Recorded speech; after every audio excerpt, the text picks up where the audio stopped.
ایک یہودی تھا، بلکہ یہودیوں کا عالم تھا.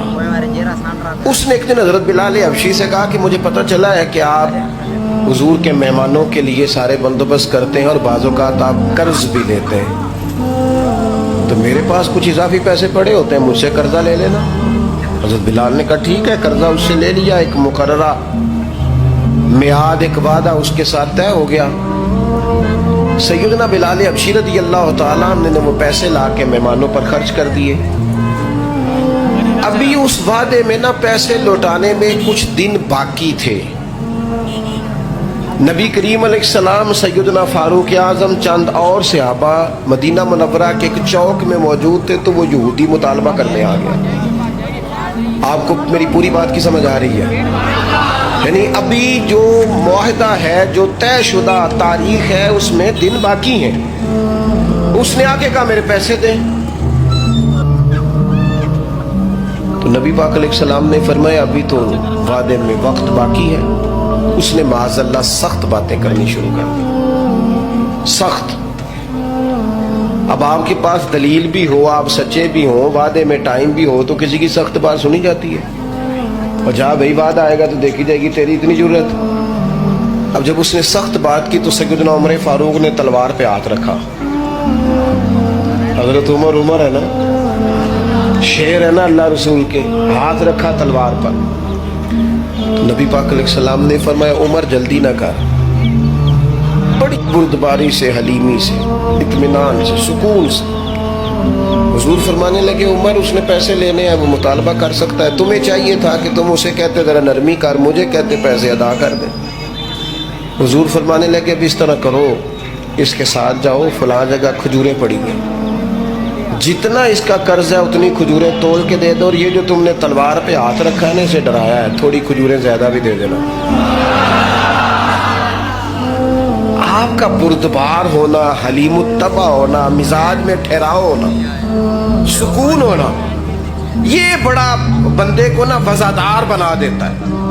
آپ ہر شخص کے لیول پہ اتر کر جھگڑا نہ کریں. میں نے دیکھا ہے سیانا بیانا آدمی بچوں کے ساتھ بحث کر رہا ہے، سمجھدار آدمی ہو کے ایک نادان سے گفتگو کر رہا ہے. میں نے شاید پہلے بھی آپ سے کہا تھا کہ میرا ایک فتویٰ ہے، اس سے اختلاف بھی کیا جا سکتا ہے. میرا فتویٰ یہ ہے کہ میاں بیوی کے جھگڑے میں اکثر قصور میاں صاحب کا ہوتا ہے. ہو گئے ہونا ناراض، لگ پہ ہونا پورا نہ.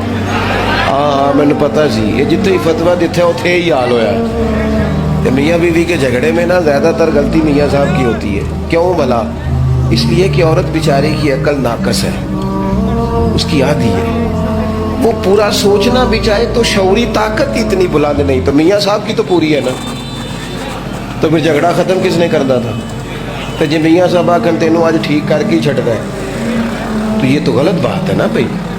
آپ یہ دیکھیں کہ اللہ تبارک و تعالیٰ نے مرد کو عورت پر افسر بنایا ہے. آپ کو چاہیے تھا آپ کا حوصلہ بھی بڑا ہوتا، آپ دلیر ہوتے، بڑی ساری غلطیاں درگزر کرتے، محبت کا لہجہ اختیار کرتے. آپ کو یہ حق حاصل نہیں تھا کہ آپ بے جا سختی کرتے. آپ کی توجہ ہے میری بات پر؟ نبی پاک صلی اللہ تعالی علیہ وسلم نے کمال بردباری کے ساتھ فرمایا کچھ زیادہ بھی تھا. حضرت عمر ساتھ لے گئے، کھجوریں تول تول کے دی. حضرت عمر کہتے ہیں اب حضور کا حکم تھا، تھوڑی زیادہ بھی دی، لیکن وہ سیدنا عمر کے مزاج میں جلال تھا. فرماتے ہیں وہ مجھے کہنے لگا عمر ایک بات کرنی تھی. کہتے مجھے غصہ تھا، میں اس کو پر نرمی کر ہی نہیں رہا تھا. میں نے کہا جی کیا بات کرنی تھی؟ کھجوریں لے جائیں، آپ کا کام ہو گیا. کہتے ہیں وہ کہنے لگا عمر میرے دوست میرے اوپر سختی نہ کر، میرا مسئلہ سمجھ. میں نے کہا وہ کیا؟ کہنے لگا میں یہودیوں کا عالم ہوں، تورات جانتا ہوں. میں نے نا تورات میں آخری نبی اللہ کے محبوب علیہ السلام کی جتنی شانیں پڑھی تھی نا، وہ ساری رسول پاک میں موجود ہے.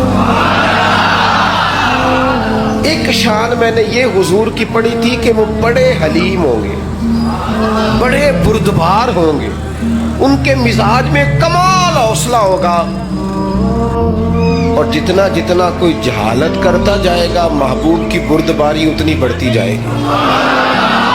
عمر میں نے جان بوجھ کے قرضہ دیا تھا، باقی ساری شانیں دیکھنی تھی، یہ میں دیکھنا چاہتا تھا. میں نے قرضہ بھی جان بوجھ کے دیا، وقت سے پہلے بھی جان بوجھ کے آیا، سخت باتیں بھی معاذ اللہ کی، لیکن جب رسول پاک صلی اللہ علیہ وسلم کی بردباری، حوصلہ اور وفاداری دیکھی تو عمر اب تو مہربانی کرنا، مجھے لے چلنا مجھے نبی پاک سے معافی بھی لے کے دے دے اور رسول پاک کا کلمہ بھی پڑھوا دے.